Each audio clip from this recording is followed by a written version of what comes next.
Are you ready to stop the self-sabotage and create the life you desire? Well, in order for that to happen, you need to break free from the bad beliefs that are holding your success hostage. You need to optimize the stress by turning it into extra energy for success. And those hurtful habits? Well, we need to give that pain a purpose for progress. Welcome to Stop the Self Sabotage and Create the Life You Desire podcast. What do you think of whenever I bring up the subject of binging? Most people will think about food, but we can binge in so many other ways. TV shows. Uh, no one really would ever consider watching an 8-hour movie. And yet, we'll watch 8 episodes back to back.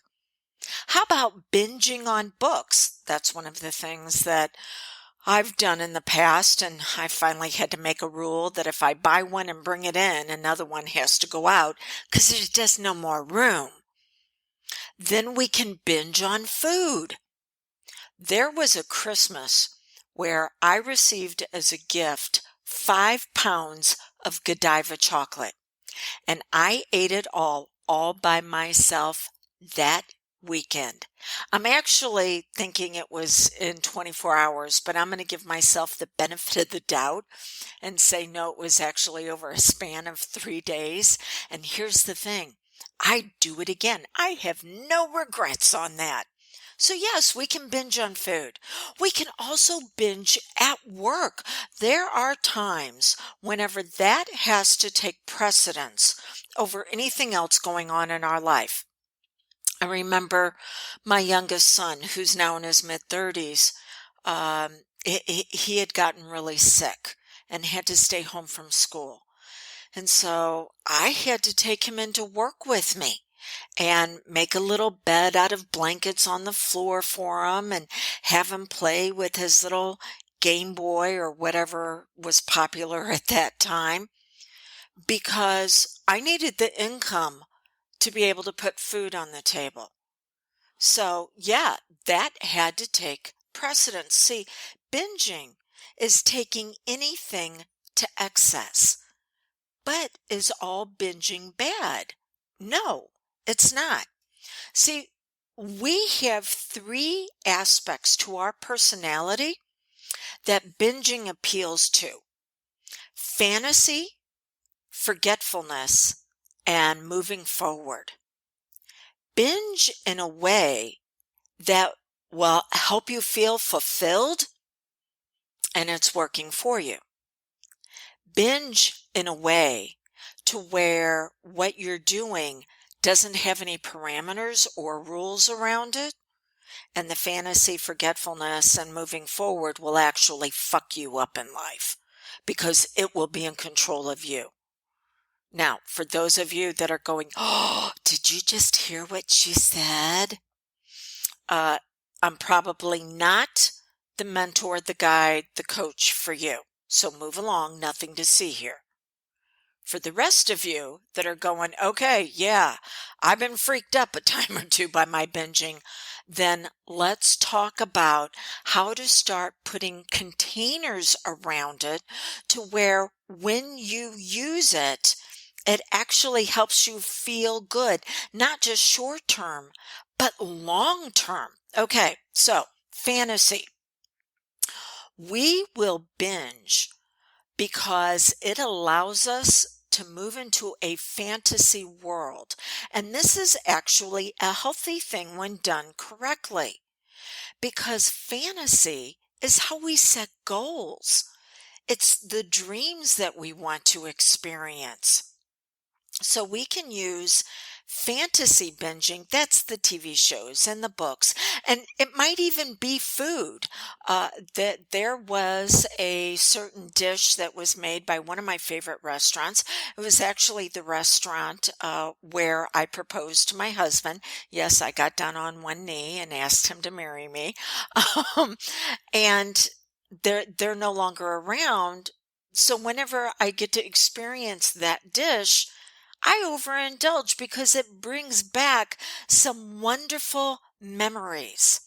So that fantasy world is actually needed. Right now, I'm trying to plan a vacation. And so I'm looking at different places that we can stay. Fantasy is healthy when you can take ownership of part of that fantasy. So, as I'm looking at these different places to stay, I'm actually imagining myself in there and using the space and say, yeah, does this appeal to me? Or is this something that's not going to be functional for me? When I go back to previous memories with food and I relive that fantasy, it is so I can have ownership of those feelings of what it was like when ever I got engaged. So fantasy is good when we can take ownership of something and then say, okay, how can I use this in my life? So notice what you're binging on, if it might be TV shows or books. Is it hot dramas where everything is a mess? Because then that's what you're taking ownership of. I like a good drama, a good whodunit. Why? Because it is helping my brain be rewired to move forward in life. Do you not think I might have some dramas with my clients that I need to play detective and help them figure it out? Because that's what fantasies do. Fantasies actually rewire your brain. But for what? Did you know that one of the biggest health challenges for men in their 20s and 30s worldwide is erectile dysfunction? Why is that?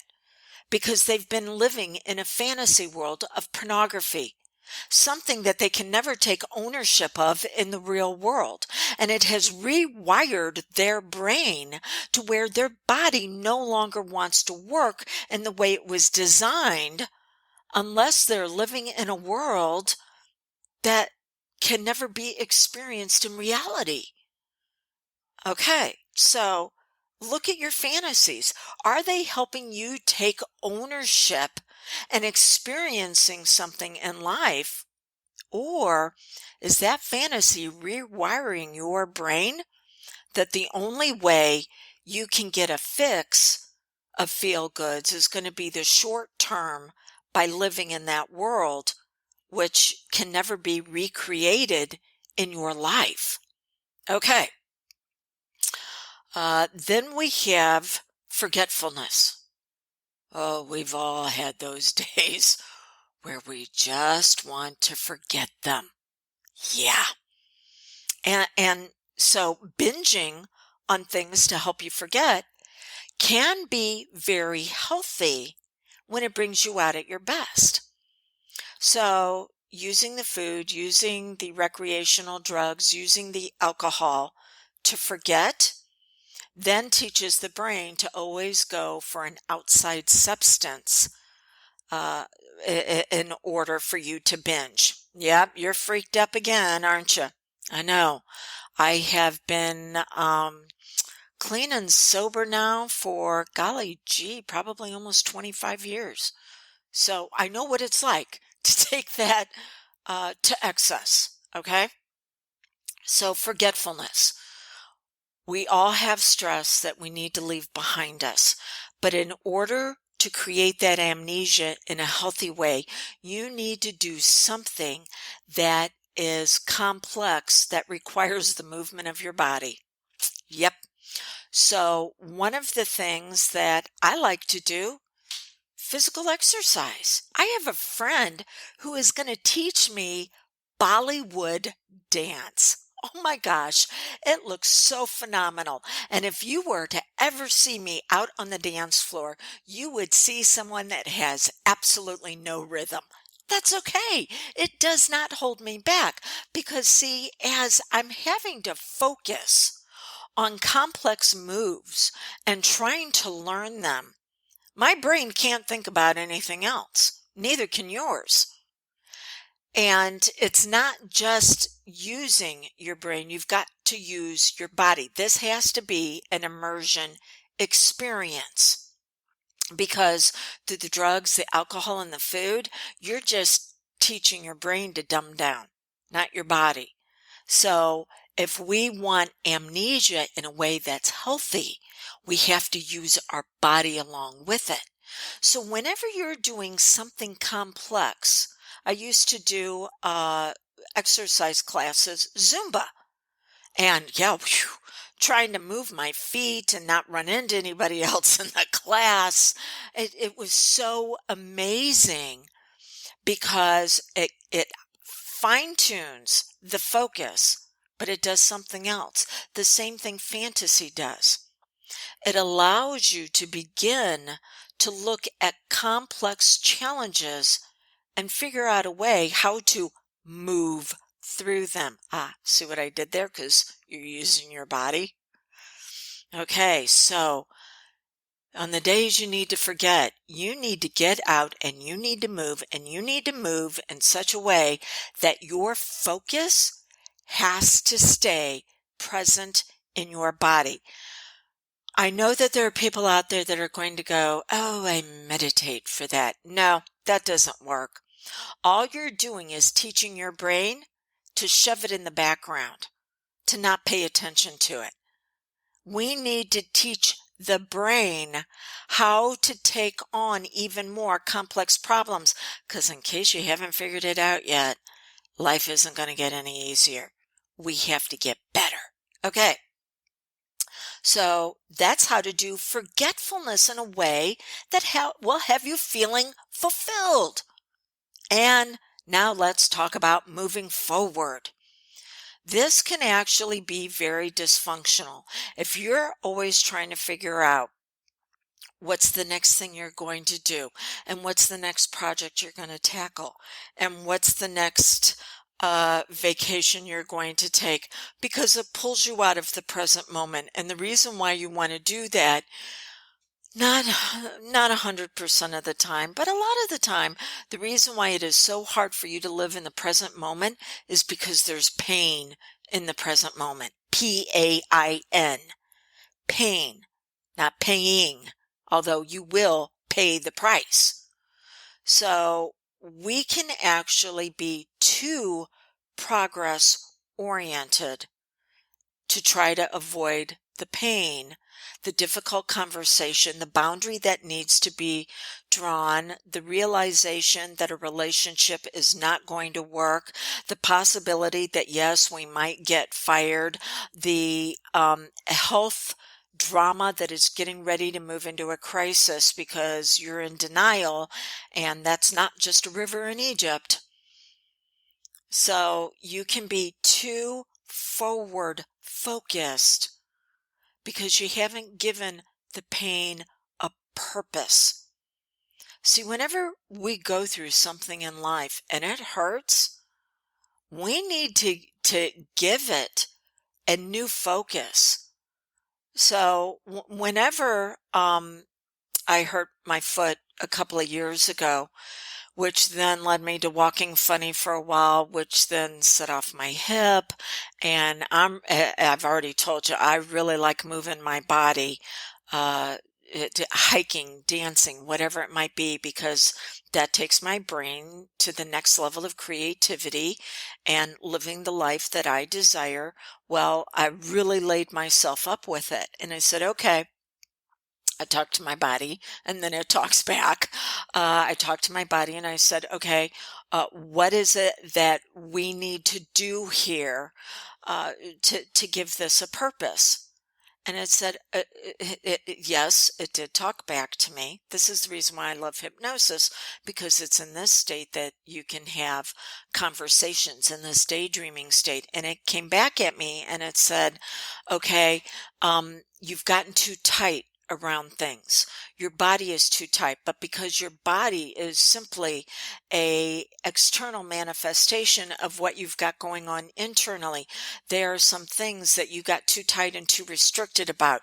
You haven't worked on them. You haven't looked for ways to resolve them. And as you tighten up over that, well, our body is going to have to tighten up.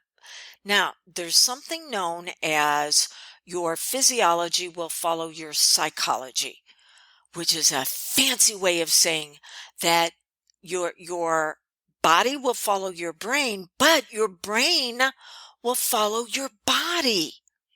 So physiology will follow psychology, psychology will follow physiology.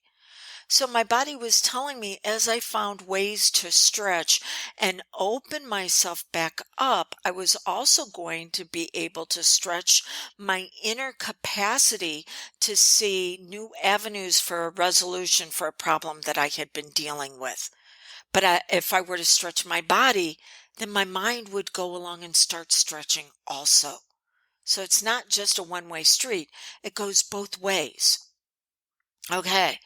So that allowed me to be in the present moment and then to give the challenge I was having in the present moment a focus of how we could move forward in a way that was going to benefit me. Whew. We covered some stuff here. Okay. You need to give your binging a container. Boundaries. You know, if you want a drink of water, you put it in a cup. You don't just pour it on the counter and act like a dog or a cat trying to lap it up. No, it has got a container that you put it into so that you can utilize it. Your binging should be the same way. It needs to be put into a container. It needs to be put into a container of time. It needs to be put into a container where it is going to benefit you.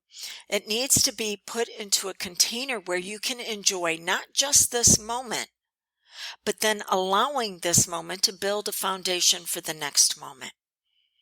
So if you find that you're having a challenge with binging, but it's actually being done in a way that is hurting you and holding you back, then reach out to me. You know, we'll have a conversation. And in that conversation, anywhere from 30 to 60 minutes, in case you haven't figured it out, I talk a lot sometimes. So in that conversation, you'll walk away with tips, tools, and techniques that you can begin to utilize right away for a higher level of awareness, as well as for actions that'll begin to make an impact in your life. And then we'll also chat to make sure we're a good fit for each other and what that might look like moving forward. Okay, 1-636-699-7791. Again, that's 1-636-699-7791. You can reach out to me by phone or you can text me and just let me know that you want to have a consult. Let's chat. So until we get together, enjoy that 8-hour movie, the books, the food, even enjoy binging at work, but do it in a way that is laying the foundation for your level of fulfillment.